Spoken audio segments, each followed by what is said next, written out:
Well, from politics to prison, a day of reckoning for the former mayor of Niagara Falls. Good evening, everyone. He stole from the cookie jar, and now Vince Anello is getting a taste of justice. The former Niagara Falls mayor learned his fate for committing pension fraud. News 4's Luke Moretti reports. Very, very tough way in the political career.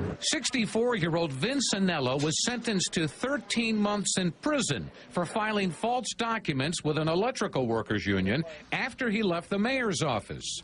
Federal prosecutors say his technical status was that of a retired union member, making him eligible to collect a pension. The monthly maximum would have been 39 and a half hours each month, and in fact he worked more than that, but reported that he worked only 7 hours a month. Anello has been the subject of federal investigation for years.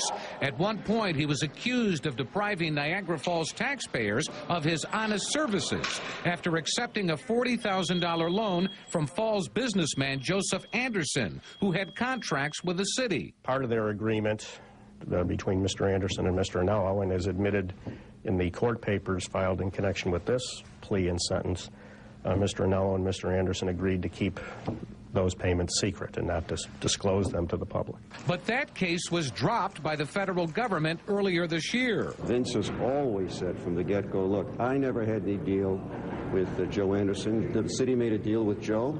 It was to the city's benefit, not Joe's. As for his conviction in the pension case, Anello has been ordered to repay the union. He still owes about $45,000.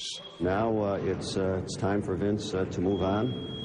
He'll serve his time. Hopefully, we'll get him back as quickly as we can with his family. We're hopeful in good time. With good time credit, it should be about 11 months. Now, Anello left federal court following his sentencing. He will have to turn himself in at some point over the next several weeks to begin serving the prison term. Luke Moretti, News 4.